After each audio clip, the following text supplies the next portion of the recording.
savoir comment je voulais qu'on me voie. Moi, je voulais rester, je dirais pas immortel, mais dans l'esprit des gens. Et surtout ma première cible. Je suis en ville, je suis né en ville depuis beaucoup d'années, plus de 50 ans. Mais il est vrai qu'à la fin, je dois rentrer dans la terre. Je dois m'atterrir dans la terre, mes ancêtres, si Dieu le permet. Il le permettra. Voilà. Et quand je le dis, ça veut dire que je dois penser que même si je suis en ville, né en ville, je dois penser que j'ai un village, j'ai une derrière quelque part. Et je dois pouvoir, ce que j'ai appris, ce que Dieu m'a donné de vivre, de connaître, je dois pouvoir le partager avec les miens qui sont restés à l'arrière-pays, les grands-parents. Donc c'est pourquoi depuis pratiquement 2 ans, depuis 2023, j'ai pensé, je passe mes Noëls, j'ai passé mes Noëls. En fait, je suis héritier depuis 29 ans aujourd'hui. L'année prochaine, ça va faire 30 ans. Félicitations. J'ai dit, il fallait que je fasse quelque chose pour les enfants qui restent à l'arrière-pays. Parce que quand je regarde ces enfants, je dis non, ils n'ont rien fait pour rester là, les parents, ils n'ont rien fait. Et encore qu'il y a la vie partout.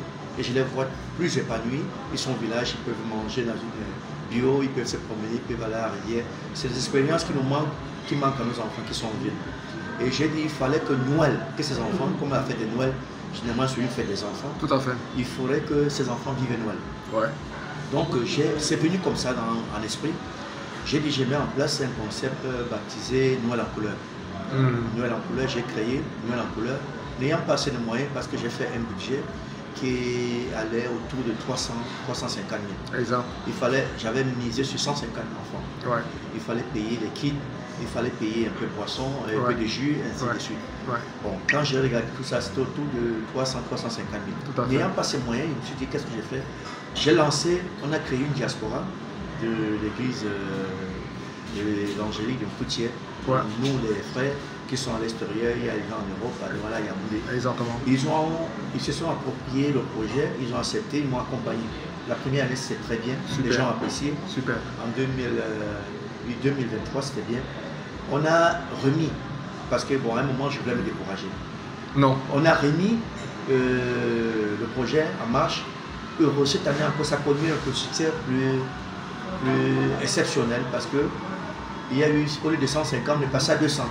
Ouais. Il y a même les enfants, oh, excusez-moi de le dire, nous sommes partagés dans le nous.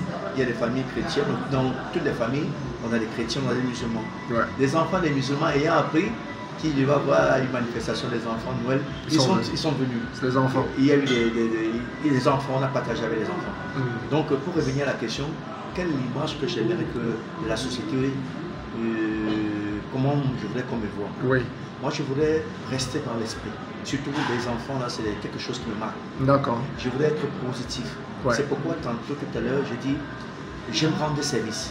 Exactement. Et dans le service que je rends, il y a des services parfois que les gens, si ce n'est pas moi, ils paient ces services ailleurs. Directement.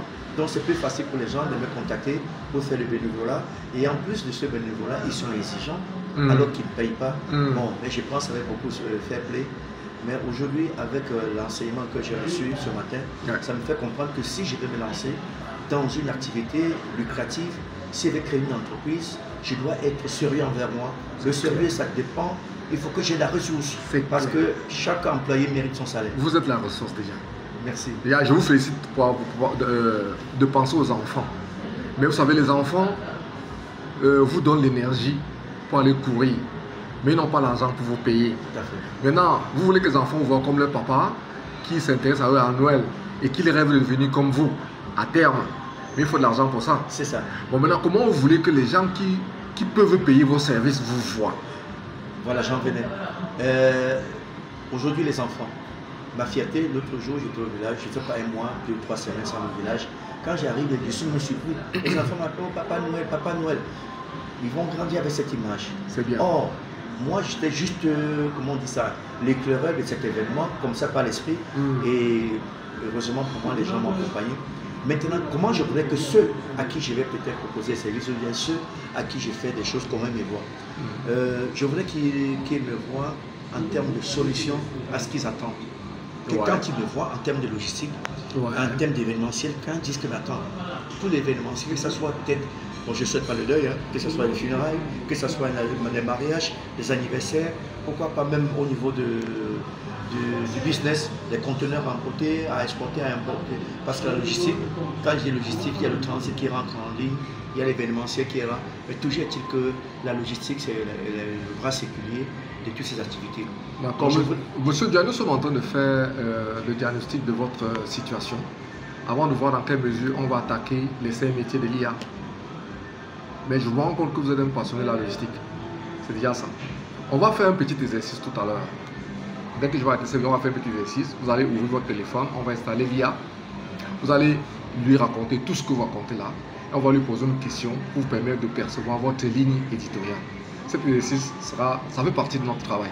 Avant qu'on ne revienne maintenant à la découverte des métiers de l'IA. D'accord. Ok.